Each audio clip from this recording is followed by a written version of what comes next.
Hey, fourth graders, we are getting into division, and so I wanted to go over a couple of different things that you'll see in your division unit that will hopefully be helpful to you as you are getting started with your lessons in division. This will be a good refresher of division for you maybe later on in the school year, but for right now, I just want to go over a couple of different things. So first of all, as with every new unit, it's really important that we understand what division actually is. What are you doing when you divide? Because when you're looking at word problems, that helps you to figure out if the problem's asking you to add, subtract, multiply, or divide. So division is the opposite or inverse operation of multiplication. And with division, we are splitting things into equal sized groups. So when you see words that talk about separating or splitting into equal sized even groups, each group, every group getting the same amount, all of those types of words would signal this is a division problem. When we do division, it's also important that we understand the parts of a division problem. So I'm going to write a simple division problem on the board. 14 divided by 2 equals 7. And it's important that we know what all of these parts mean. Okay, so the first number, 14, is the dividend. Okay? This is our total amount of the items that we have. So let's say I have 14 hot dog buns. And I want to split my hot dog buns into 2 equal groups because I have 2 kids and they really want a lot of hot dog buns, I guess. All right. So I'm splitting them into equal groups. Well, they like equal, they want to get the exact same amount. How many hot dog buns will each kid get? They'll get 7. Okay. So that's kind of how we're thinking through this problem. This is the dividend. That's the total amount that I have. The divisor right here is the amount of groups that I'm splitting it into, and then the quotient is the amount of items that go into each group. So dividend, divisor, quotient. Now sometimes, let's change this number to a 15. Sometimes I can't split it into equal sized groups. Okay, so let's draw a picture to represent this problem. If I have 15 items, I'm splitting them into 2 groups. So I'm going to make 2 circles for my groups. And I'm going to pretend like I'm passing it out. One for you, one for you, So I'm going to go 1, 2, 3, 4, 5, 6, 7, 8, 9, 10, 11, 12, 13, 14. Uh-oh. I have only 1 left.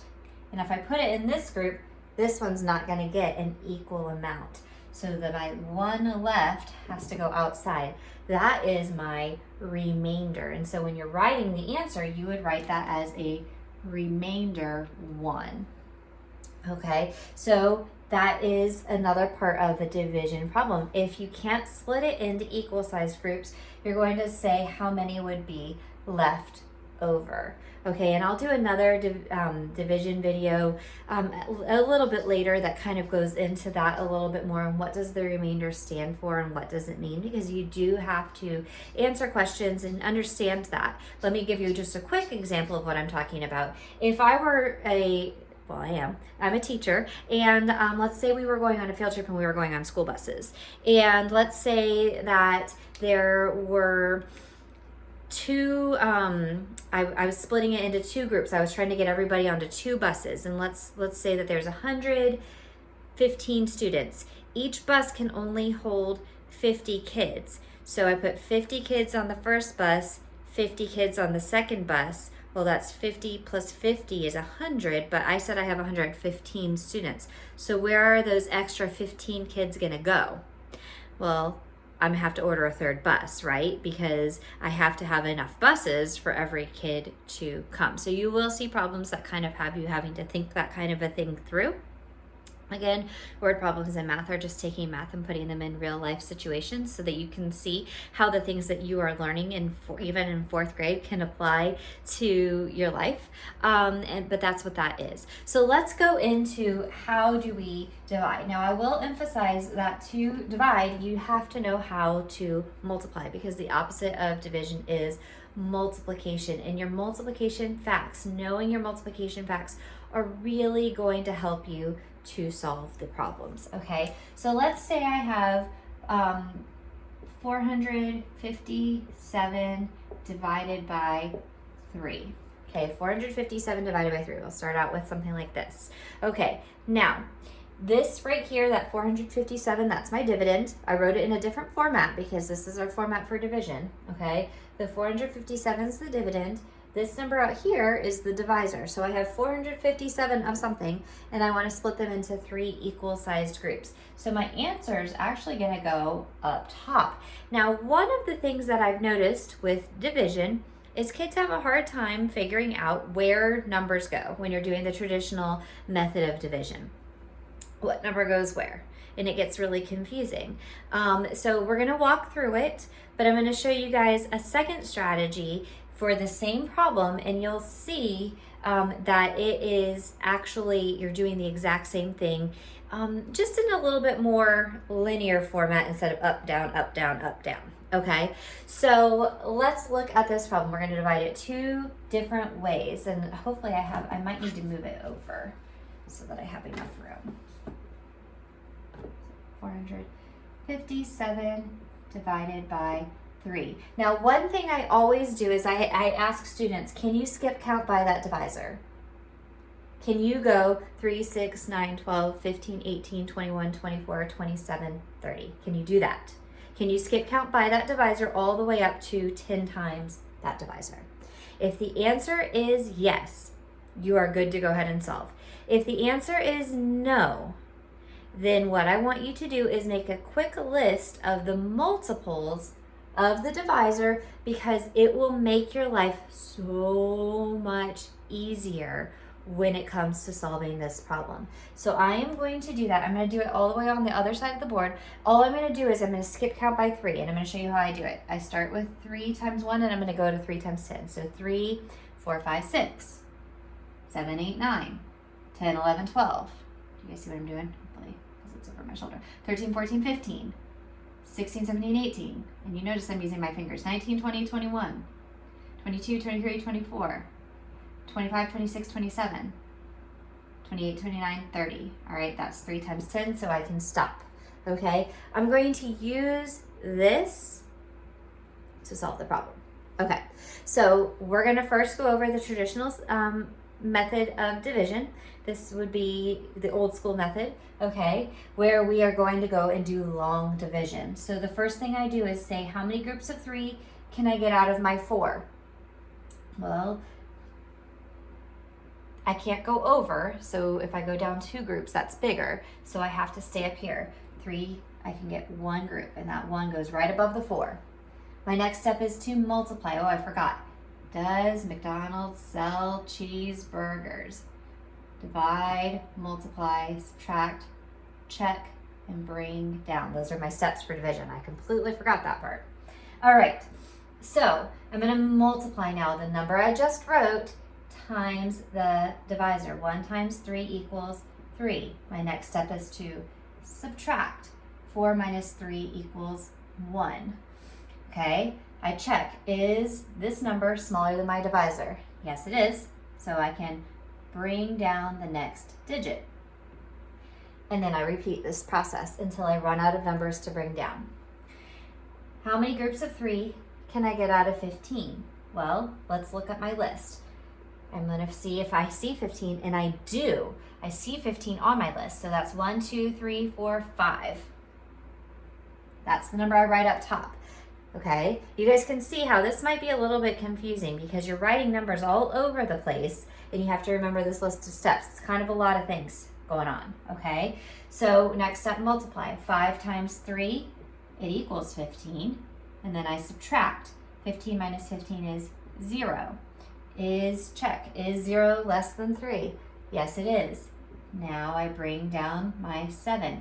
I'm not finished yet. Okay, I have to go until I get to the bring down step, but I can't do it. Okay, so I don't bring down the 7 and then stop. I have to get till I get to the bring down step and can't bring down. There's nothing left to bring down, and then I'm finished. Okay, so how many groups of 3 can I get out of 7? Well, remember, I'm going to go back over to my list and see how big I can get without going over. I can't go over. So 3, 6, 3, 6. I counted down 2. 9 is too big. 9's bigger than 7. So I can get 2 groups. 2 times 3 equals 6. I subtract. I have 1 left over. 1 is smaller than 3. Nothing left to bring down. So now that I can't bring anything down, but I have 1 left over, that becomes my remainder. Okay, so here's some common problems that I see with this. First of all, students write numbers in the wrong places. That happens a lot. Secondly, students stop here. They bring down the last number and then they think they're done. And they have a whole another round of division to go. That's also a really common mistake. And just getting really confused and frustrated because, again, it's kind of hard to keep track of where everything's going. Excuse me. So let me show you a different strategy. I'm going to grab a different color marker so that you can, actually that one's too close to that. There we go. My kids have been drawing on my dry erase board, so my markers are kind of everywhere. All right, same exact problem, all right? I'm gonna write it over here. This is called the area model of division. Now, you guys might be like, oh, Mrs. Long, I'm not sure. We are not really liking these new models of division, but I want to show you how this is actually the exact same thing that you just did here, but in a way that's much more linear. It makes a lot more sense, okay? So the first step is I look at my dividend. I'm going to rewrite it over here. 457 divided by 3. I look at my dividend. How many digits does my dividend have? It has 3 digits. So I'm going to draw a box with 3 sections. Okay? And then I'm going to take my divisor. I'm going to put it on the outside. I'm going to take my dividend and I'm going to put it in the first section. Now these sections represent place value. Okay? So my number has a hundreds, tens, and ones. So these boxes represent hundreds, tens, and ones. All right? So that's really important. This is matching up my place value. Now, so I'm thinking hundreds. So what I'm going to do is I'm going to cover up anything. I'm trying to think of how I can do this so you guys can see it. I'm going to write it bigger. That's what I'm going to do. I'm going to write it bigger and a little bit lower down. And actually, I am going to use a darker marker. Sorry, guys, because I want to make sure you guys can see what I'm doing.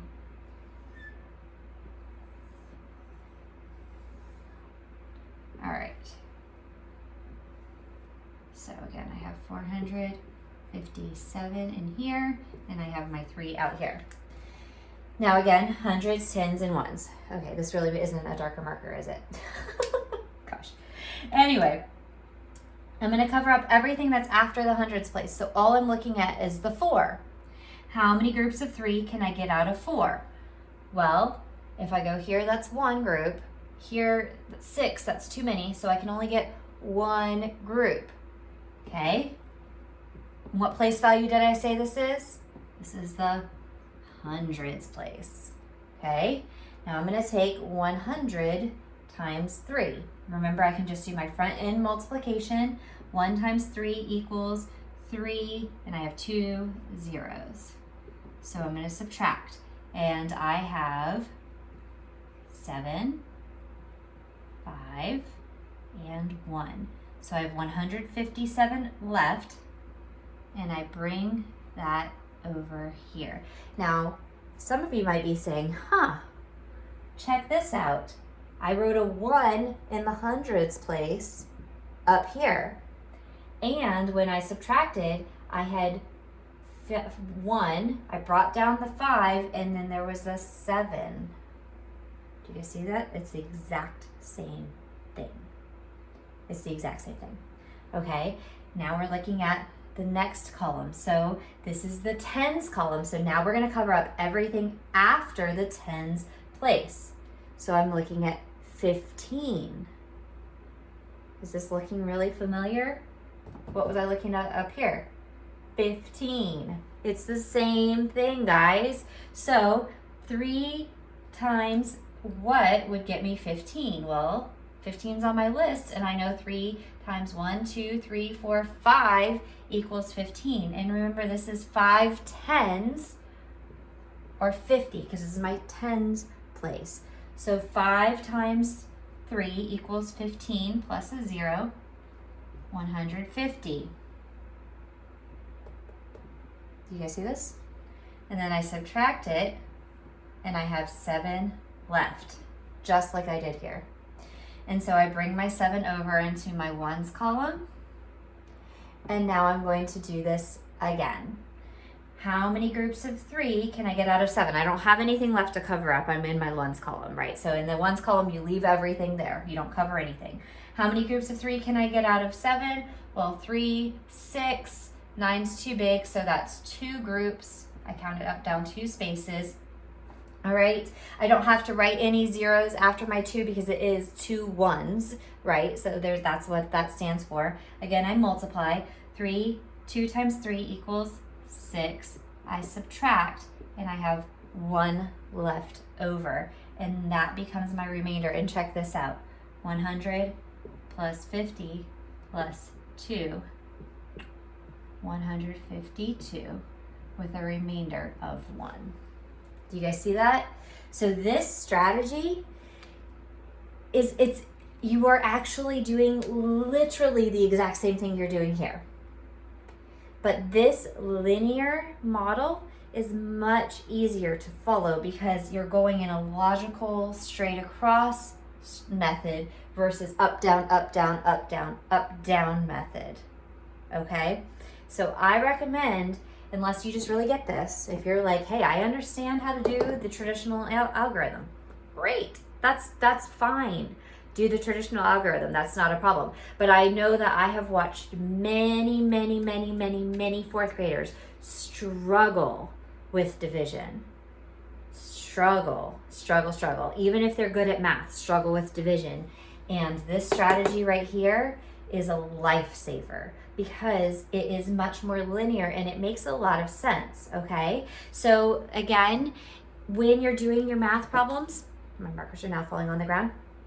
When you're doing your math problems, guys, just make sure that you're reading the questions carefully, thinking carefully. Remember this trick about listing your multiples of your divisor, because otherwise this can become a lot trickier. This was really easy because I had it right there to reference. Otherwise, I would have to be doing all of that in my head and thinking 3 times what equals something that's close to 15. And 3s are easier, but what if this was 7? 7s are a lot trickier, or 8s. Your 8s are a lot trickier. So this is a great strategy to use to help you to keep yourself organized. This is a great strategy to use to help keep yourself organized, all right? And again, as always, if you have any questions about anything that you are learning at all, please, please, please reach out to your math teacher, and we will be more than happy to help you guys out.